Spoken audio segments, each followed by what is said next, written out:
Hello everyone, welcome to the exciting world of physics. तो आज हम लोग बात करने वाले हैं powerful strategy for JEE NEET 2022, यानी 2022 में जो बच्चे जेई में या नीट में अपेयर होने वाले हैं उनके लिए एक शानदार रिजल्ट के लिए हमें एक शानदार पावरफुल स्ट्रेटजी की जरूरत है। आज हम लोग उसी पर चर्चा करेंगे। ये स्ट्रेटजी उन सभी बच्चों के लिए जो 11th to 12th moving student है और 2022 में 12th अपेयरिंग स्टूडेंट होंगे, या जो 12th पास आउट स्टूडेंट है और 2022 में वो एग्जाम जेई और नीट के एग्जाम में बैठेंगे, मतलब ड्रॉपर स्टूडेंट्स के लिए भी वैलिड है। देखिए, आपके पास टाइम बहुत ज्यादा है, ऑलमोस्ट यानी कि 1 साल बचा हुआ है, यानी 12 महीना, और 12 महीना बहुत बड़ा टाइम होता है। आप चाहो तो इस टाइम को सही से यूज करके अपने सिलेबस को कई बार पढ़ सकते हो, एक जबरदस्त सिलेबस पर ग्रिप ला सकते हो और एक बेहतरीन रिजल्ट भी आप ले सकते हो, ठीक ना। तो कुछ पॉइंट्स आपको बताएंगे, काफी डिटेल चर्चा करेंगे इन सारी बातों पर कि हम +2 में कैसे बेटर परफॉर्म करें, जेई या नीट में हम कैसे बेटर परफॉर्म करें। जो +2 कर चुके हैं उनको जेई और नीट पर फोकस करना, और देखते हैं कैसे हम लोग इस पर काम करेंगे, ठीक ना। बस आपको जो भी पॉइंट्स बताया जाए उसको फॉलो करना है, रिलीजियसली फॉलो करना है। उसमें कोई इब्बट की जरूरत नहीं है, जो बता दिया जाए उसको हर हाल में करना है तो करना है, ठीक ना। तो सबसे पहले हम लोग देखते हैं, एक अपना टारगेट सेट करता है कि हमारा टारगेट क्या होना चाहिए सर। तो देखिए, जो +2 नहीं किया उनके लिए सबसे पहला काम होगा +2, फिर जेई और नीट की बात करेंगे, और जो +2 कर चुके हैं उनके लिए हम जेई नीट की बात करेंगे, राइट ना। तो सबसे पहले हम लोग देखते हैं +2 में हम क्या करें, यानी 12th बोर्ड एग्जाम जो है उसमें हम कैसे बेटर परफॉर्म कर पाए। बेटर परफॉर्मेंस का मतलब क्या होता है, अगर मैं बात करूं तो 95% मार्क्स लाना +2 में बहुत आसान है। जो पॉइंट्स आपको बताया जाए, जो चीजें आपको पढ़ाएंगे हम लोग, उसको आपको फॉलो करना है। जो चीजें बता दिया जाए उसको, मतलब जैसे कि मैंने कुछ बोला कि इंपॉर्टेंट है, मतलब इंपॉर्टेंट है तो वो है।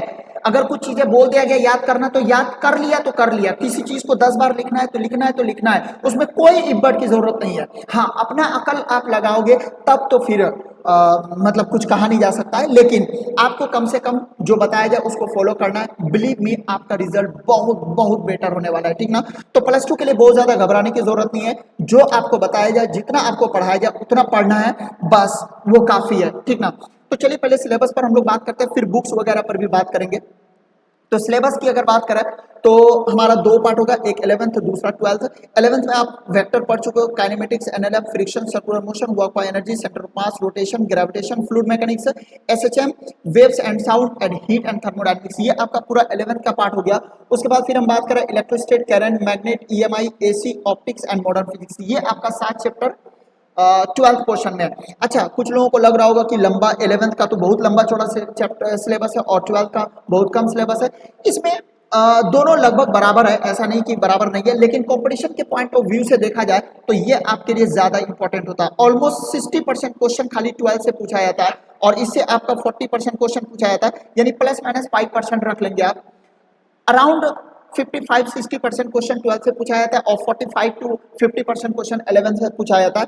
एक अच्छी बात यह है कि 12 हमारा सबसे ज्यादा स्कोरिंग होता है, कारण 12 से हम बहुत इजी वे में क्वेश्चन बनाना शुरू कर देते हैं। इसके पीछे कई कारण होते हैं। इधर 11th में क्या होता है ना, कि ये पूरा आपका मैकेनिक्स पोर्शन थोड़ा सा लेंथी होता है, इसमें क्वेश्चन को बहुत ज्यादा डिफिकल्ट बनाया जा सकता है, इसमें कैलकुलेशन ये वो दिस दैट बहुत कुछ हो जाता है। लेकिन बगैर 11th के आप 12th नहीं पढ़ सकते, क्योंकि अगर मैं इलेक्ट्रोस्टैटिक पहले ही चैप्टर की बात करूं तो इलेक्ट्रोस्टैटिक तब तक आप नहीं पढ़ पाओगे जब तक कि आपका vector, kinematics, NLM, friction, circular motion, work by energy ये सब क्लियर ना हो, ठीक ना। मैग्नेटिज्म वगैरह तक हम लोग जाते जाते तो रोटेशन वगैरह का भी यूज करना शुरू कर देते हैं। तो इन बातों को आपको ध्यान में रखना पड़ेगा। 11th बहुत जरूरी है, तभी आप 12th पढ़ सकते हो। अब जिन लोगों का 11th छूटा हुआ है या 11th पर बहुत बढ़िया ग्रिप नहीं है या बैकलॉग्स में है, तो आप उसको धीरे धीरे क्लियर करते चले जाए। उसको अपने टीचर से कंसल्ट कराए, यूट्यूब वगैरह पर कुछ बात कराए, कुछ पढ़े, और उनको आप क्लियर करते चले जाओ। अदरवाइज ये बैकलॉग्स बहुत मतलब लास्ट में एकदम आपको परेशान कर देगा। इसलिए अभी से आप ध्यान रखो, क्योंकि कुछ लोग ये बहुत सीरियस हो जाएंगे, और कुछ लोगों को लगेगा कि सर अभी तो बहुत टाइम है, 1 साल बचा हुआ है। तो ऐसा नहीं है, टाइम निकलने में टाइम नहीं लगता है। आप सोचो ना, 11th to 12th आप जब मूव कर रहे थे तो आपको पता चला कैसे टाइम गुजरा, है ना। ऊपर से कोरोना टाइम है, तो कुछ कहा नहीं जा सकता कब क्या हो जाए, इसलिए आप पहले से अलर्ट रहे। कुछ भी बैकलॉग्स में जमा ना होने दें, कोशिश करें उसको क्लियर करते रहे, अपने टीचर से मिला जैसे भी करें करते रहे, ठीक ना। हाँ, कोई चीज़ की जरूरत पड़ेगी तो हम यूट्यूब पर भी वीडियो अपलोड करते रहेंगे, आप लोग जैसे होगा बताना। ऐसे भी मैं टारगेट वालों के लिए स्ट्रेटजी बना चुका हूं, तो उनके लिए शॉर्ट वीडियोस बनाऊंगा, तो उससे आपको भी फायदा मिलेगा और आपके भी बैकलॉग्स क्लियर होते चले जाएंगे। बट आपको अभी ध्यान रखना है, एकदम एक एक चैप्टर को ध्यान से पढ़ना है। जैसे शुरू करोगे आप इलेक्ट्रोस्टैट से, फिर करंट, इलेक्ट्रिसिटी, मैग्नेटिज्म, आपका EMI, AC, optics and modern physics, ठीक ना। एक और मैं बात बताना चाहूंगा कि अगर हम लोग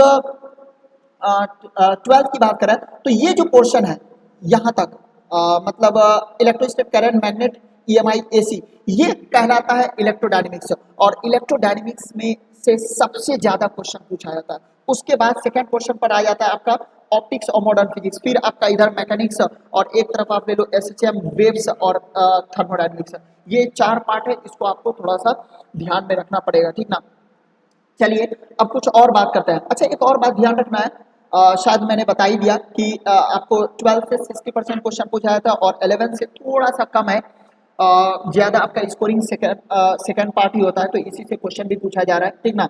अब हम लोग बात करते हैं कि अगर हम जेई नीट में बैठते हैं तो जेई नीट में क्वेश्चन कैसे पूछा जाता है। अगर मैं जेई मेन की बात करूं तो अभी जो पेपर हो रहा है वो 300 नंबर का हो रहा है, ठीक ना, 300 नंबर का पेपर हो रहा है। और अगर हम नीट की बात करते हैं तो ये 720 का हो रहा है।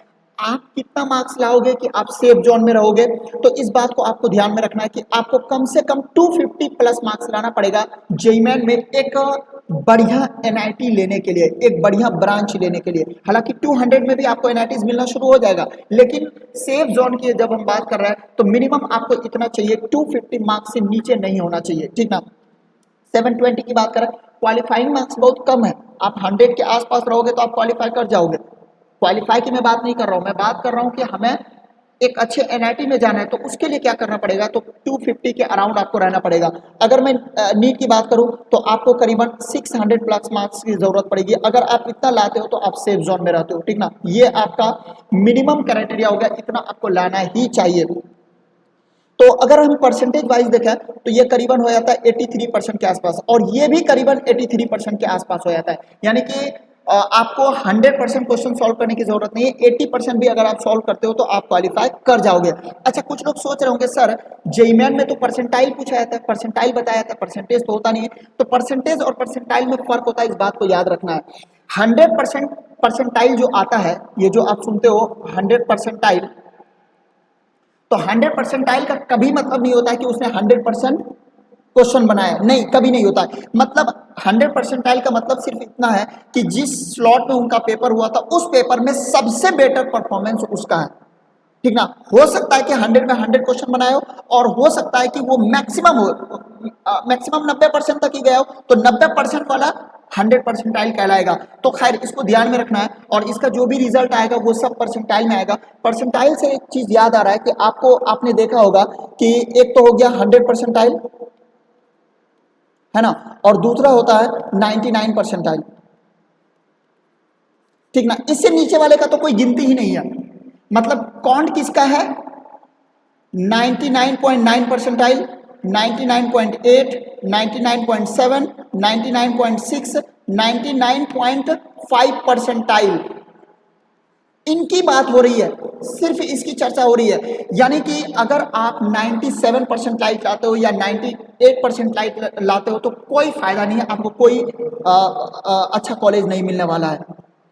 मतलब 1 परसेंटाइल 100 और आपका 99 परसेंटाइल, इसी में सारा सीट खत्म हो जाता है। यानी कि ऑलमोस्ट 10,000 के आसपास रैंक वेरी कर जाता है। 1 परसेंटाइल पर 10,000 के अराउंड वेरी कर जाता है। ये भी वेरिएबल है, ये कांस्टेंट नहीं है। कारण है कि वो एनटीए का इस बार बहुत हौच पौच वाला है, तो वो थोड़ा बहुत स्लाइटली डिफरेंट होता है, बट ऑलमोस्ट कुछ ऐसा ही है। तो आपको ध्यान में रखना है कि आपको 99 परसेंटाइल के अंदर आना पड़ेगा, वो भी एनआईटी त्रिची वगैरह में अच्छे ब्रांच के लिए आपको 95 परसेंटाइल के 99.5 परसेंटाइल के अराउंड रहना पड़ेगा, तभी आप अच्छा कर पाओगे। और 99.5 परसेंटाइल लाने के लिए जो एक मतलब अंदाजा है वो करीबन आपको अप्रोक्स 250 मार्क्स लाना पड़ेगा। 250 प्लस रहोगे तो आप बहुत अच्छी बात है, 250 से नीचे रहोगे तो थोड़ी सी मुश्किल बात है। मैंने आपको बताया कि 200 के आसपास भी आपको एनआईटी मिलना शुरू हो जाएगा, लेकिन एक होता है ना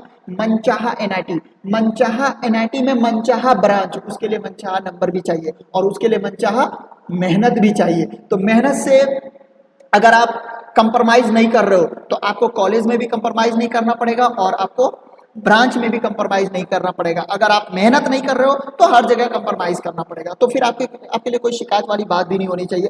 देखो यार, अभी आपके पास बहुत टाइम है, आपको चाहिए कि इतना जबरदस्त तरीके से पढ़ो, इतना मेहनत कर दो, इतना मेहनत कर दो कि मतलब एक होता है ना, लिमिट होता है, एक हद होता है, उन सारे हद को पार कर जाओ, तभी आप एक ऑथेंटिक कॉलेज में, एक ऑथेंटिक ब्रांच से आप इंजीनियरिंग या मेडिकल जो भी आपको करना है वहां से आप कर सकते हो, ठीक ना। तो ये आपको कम से कम करना ही चाहिए, क्योंकि आपके लिए सफिशिएंट टाइम है, टाइम की कोई कमी नहीं है, बहुत टाइम है, आप चाहो तो ये सारा चीज कर सकते हो, ठीक ना। अब हम बात करते हैं सर, इन सब चीजों के लिए सिलेबस तो हमें पता चल गया, ठीक ना, कितना परसेंट लाना है, कितना मार्क्स लाना है वो भी पता चल गया। और एक और बात मैं करना चाहूंगा कि ये जो मार्क्स आपकी मैं बात कर रहा हूँ, ये ऐसा नहीं कि बहुत टफ है, बहुत ईजी वे में ला सकते हो आप। खास करके इधर जो कोरोना के टाइम में जो पेपर हो रहा है, पेपर आसान हो रहा है, आपको जान करके हैरानी होगी कि इजी और मीडियम को मिला दो तो 90% के आसपास क्वेश्चन आपका इजी और मीडियम आ रहा है।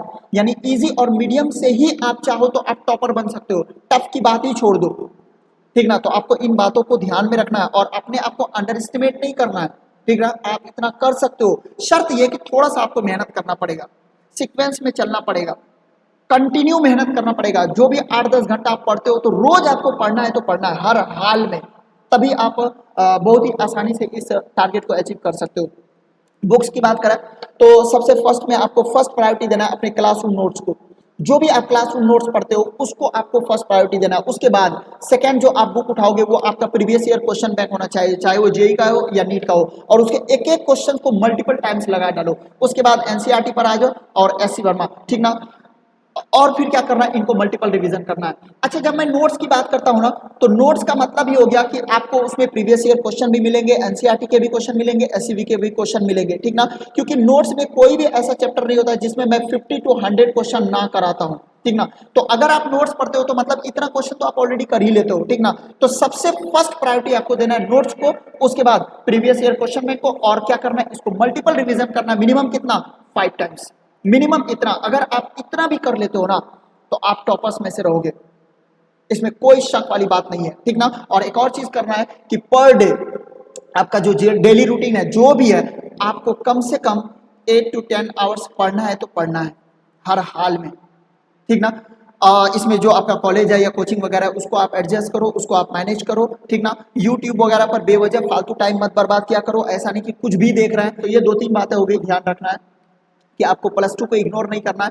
+2 में जो चीज़ें आपको बताया जाएगा उसको फॉलो करना है। 90 to 95% आप इजी वे में ला सकते हो। उसके बाद जो आपका सिलेबस है उसको सीक्वेंस में लेकर के चलिए, जो बैकलॉग्स रह गए उसको क्लियर करते चले जाइए। उसके बाद अगर मैं बात करूं तो आपको जो मिनिमम मार्क्स लाना है वो आपको 250 आपको जेईई मेन के लिए चाहिए, और अगर मैं नीट की बात करूं तो आपको कम से कम 600 नंबर के आसपास आपको लाना पड़ेगा, जो कि अराउंड 83% के आसपास होता है, ठीक ना। आपको ये सारी चीजें करना है। और बुक्स में आपको क्या करना है, सबसे पहला प्रायोरिटी देना है क्लास नोट्स को, उसके बाद प्रीवियस ईयर क्वेश्चन बैंक को, और इन सारी चीजों को मल्टीपल टाइम्स पढ़ना है, ठीक ना। तो इतना करिए, मैं उम्मीद करता हूँ आपका रिजल्ट अच्छा नहीं एक शानदार रिजल्ट होगा, ठीक ना। चलिए ठीक है, thank you so much, wish all the best.